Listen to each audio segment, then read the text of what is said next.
So in the previous chapters we studied the perfect situation when free trade and free markets achieved the maximum amount of welfare, the optimal total surplus. And when we discussed government intervention, the implied idea was that government intervention carried inefficiency, and the government would do best to leave the free market alone. But we remember from Chapter 1 that there are situations when the government can improve on the free market solution. That's when some market failures happen.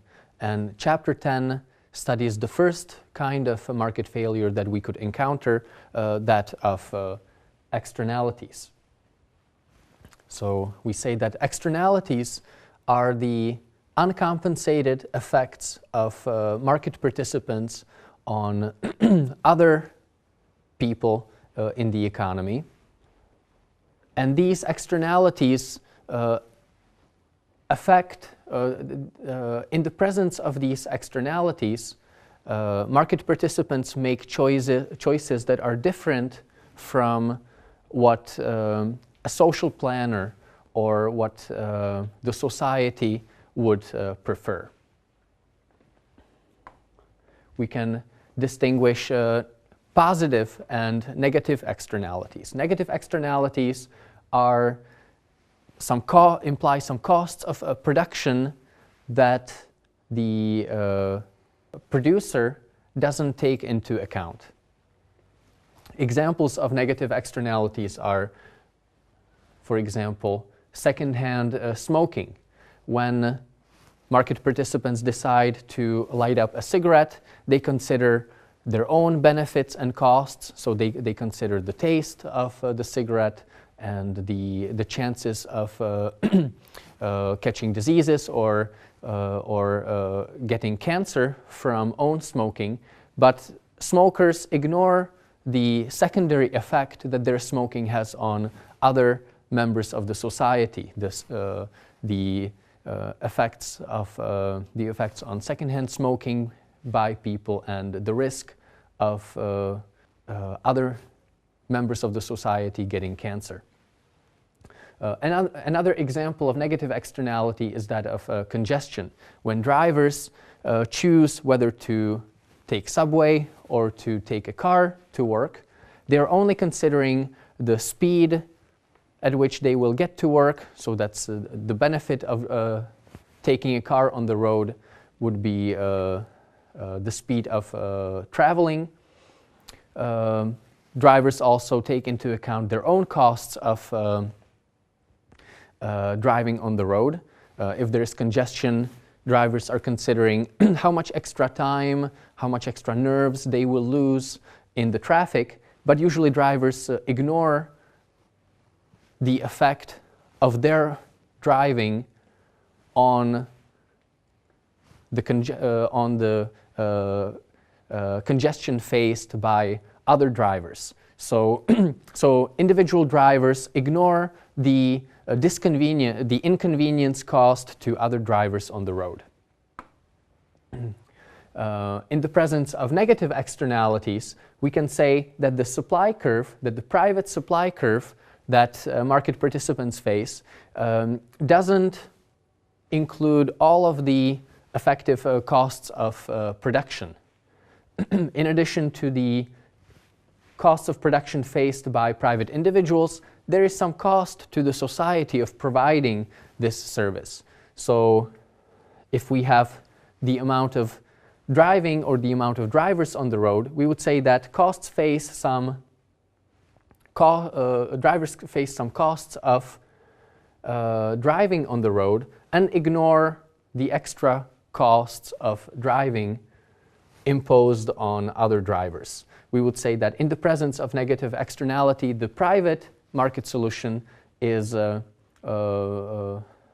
includes too much production at too low of the price because if we included all of the costs, all of the social costs of production, from the society's point of view, we would want to produce less and charge higher equilibrium price to cover all of the social costs of production.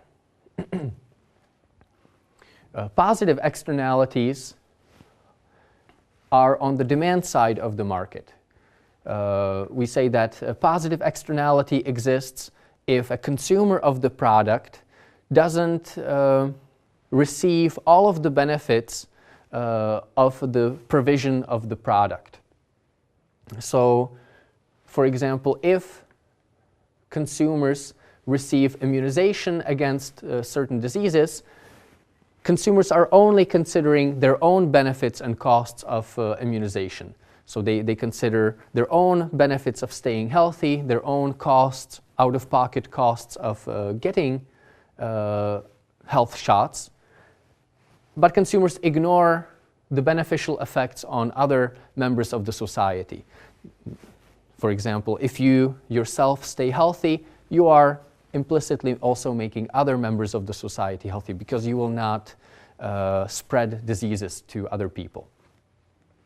Another example is a network externality. When consumers are deciding to get a cell phone, they're only considering their own benefits and costs, such as the benefit of being able to call friends, the cost of that consumer has to pay to the telephone service provider.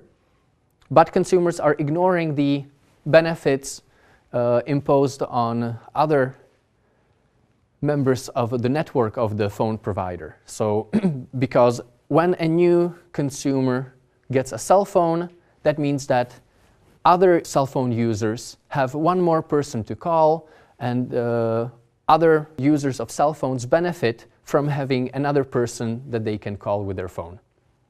And so because individual users ignore this positive externality of their action, we may think that in the equilibrium, too few people will buy cell phones, and they will be willing to pay too little for the service compared to what would be socially optimal.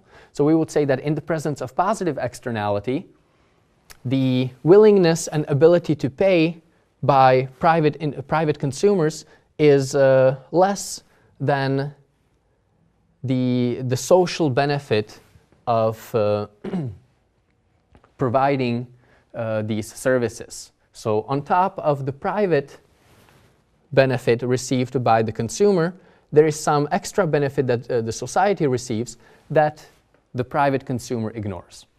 And in the unregulated free market equilibrium, we would say that too few consumers will buy the product, so the market quantity will be too low. Market price will also be too low because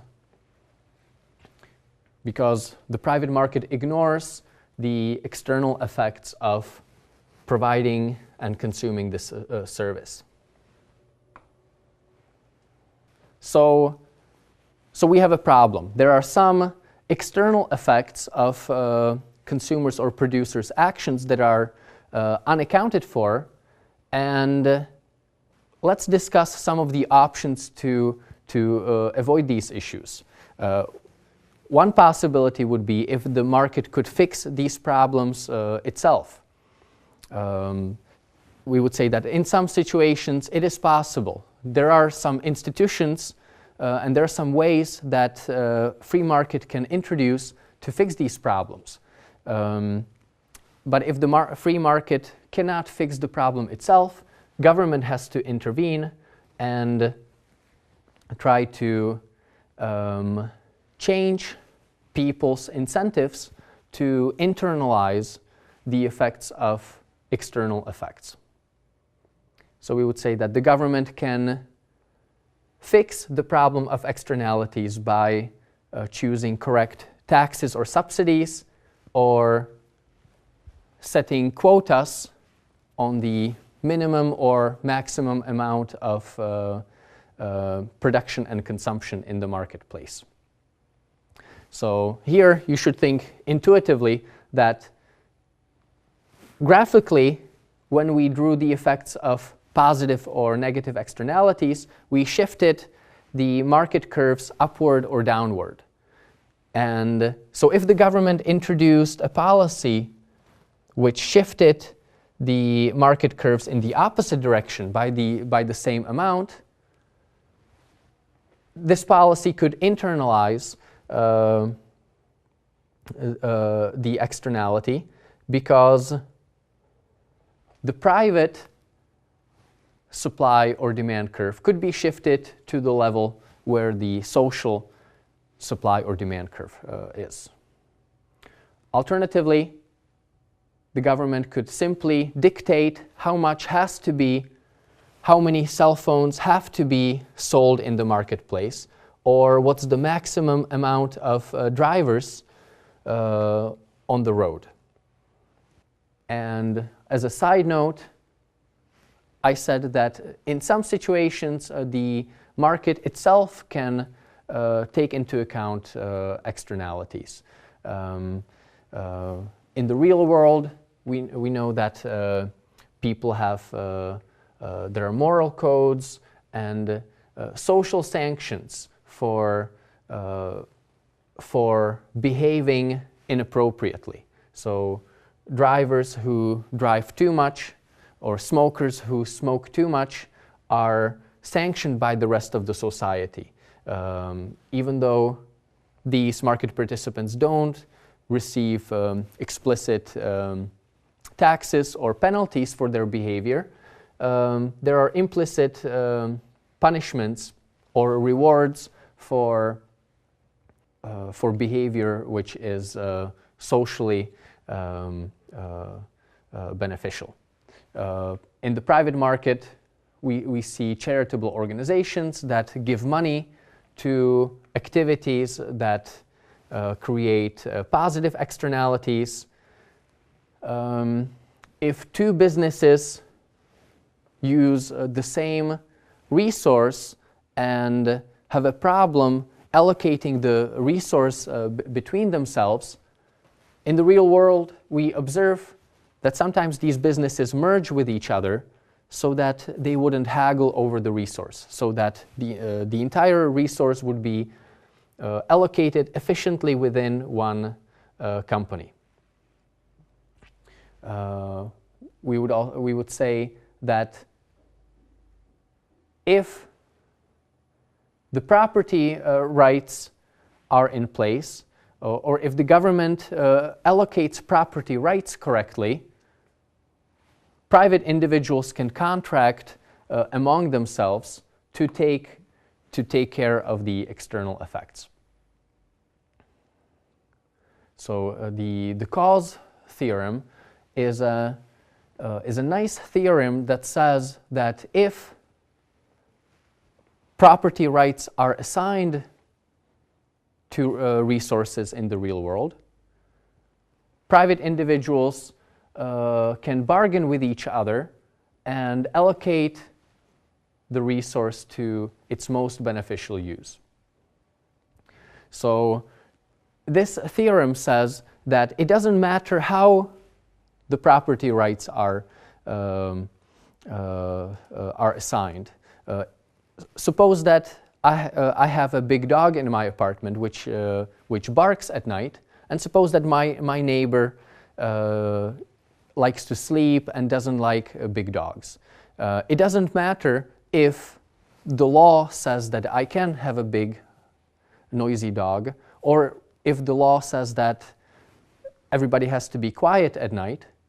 We can still bargain with my neighbor, and either I can compensate my neighbor, I can pay my neighbor money to allow me to have the dog, or my neighbor can compensate me for giving the dog away.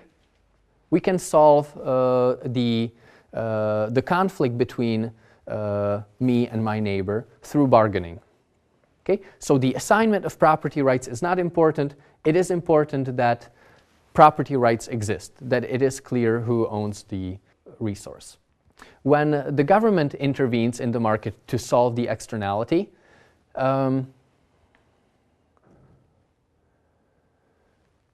the government can use market-based policies or command and control policies. We learned the distinction between these two policies in the previous chapter. Command and control policies are policies when the government sets a fixed price level or fixed output level in the market. Market-based policies are taxes, subsidies, or trading permits, which allow market participants to adjust to them and which allow the market to find equilibrium price and quantity. Command and control policies require certain behavior or forbid certain behavior. For example, a requirement to provide certain amount of the product could be a requirement for students to get immunized. This kind of regulation imposes a minimum amount of a quantity of immunization in the marketplace, and you can think that in the presence of positive externalities, this policy could fix the problem. An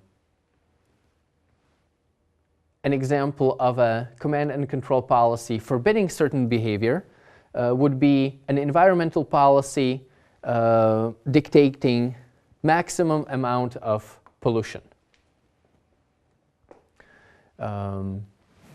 Instead of command and control policies, the government could impose a market-based regulation, such as corrective taxes. Corrective taxes are sometimes called Pigouvian taxes, after welfare economist Alfred Pigou.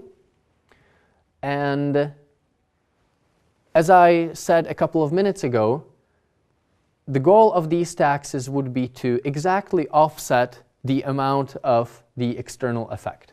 So if there is a difference between private supply curve and a social supply curve, corrective tax would raise the private supply curve exactly to the level of the social supply curve. And finally, another market-based policy would be to introduce tradable permits for certain kind of behavior. In dealing with environmental externalities, environmental authorities sometimes give polluters certain number of permits and then allow individual polluters to trade these permits with each other, so that if one company can reduce pollution at a low cost and another company would reduce pollution at a higher cost, these two companies can trade with each other so that this firm would reduce more pollution than the other company at a lower social cost. Let's look briefly at the effects of these three competing policies. So with a corrective tax, which is a market-based policy, in this graph I am showing the amount of pollution, and on the vertical axis I'm showing monetary value of this pollution. So in this graph shows us that companies have a certain demand for pollution. Okay? If companies create a lot of pollution, this graph shows us that the companies can reduce pollution by 1 unit at a relatively low cost, because the value of the additional unit of pollution is pretty low in this part of the graph. If the firm kept reducing its pollution, the cost of reducing pollution would become higher, And we may think that this is a realistic picture because it is harder to, so it is easier to reduce pollution when a company has very high pollution level than reducing pollution when the company is already operating very cleanly. And if the government imposes a tax on pollution, then each firm would set its pollution level where the cost of reducing pollution would be the same as the benefit of reducing pollution. Here we should think that the implicit benefit of reducing pollution is the savings from not having to pay corrective taxes. Okay? So with this corrective tax of pollution, in the market equilibrium we would have this amount of pollution, and companies would be paying this amount per unit of pollution, and we may think that the government would collect this rectangle is in tax revenues. Alternatively, the government could impose a quota on pollution. So with the same demand for pollution in the marketplace, instead of imposing a tax, the government could set the maximum allowed of pollution at each company. And if the government set this quota exactly at the equilibrium level of pollution under the corrective tax, we could get the same solution between these two scenarios. Right? The only difference is that in the scenario with a quota, there would be no tax revenue. Producers would not have to pay anything for the pollution they cause. So the distribution of resources would be different. Distribution of welfare would be different. But in terms of efficiency, the results are identical. We get the same level of pollution at the same equilibrium price. At the same equilibrium price of reducing emissions. Finally, the second market-based policy would be to introduce tradable permits. So suppose we have two companies. One company with a relatively high demand curve for pollution rights, and one company with a relatively low demand curve.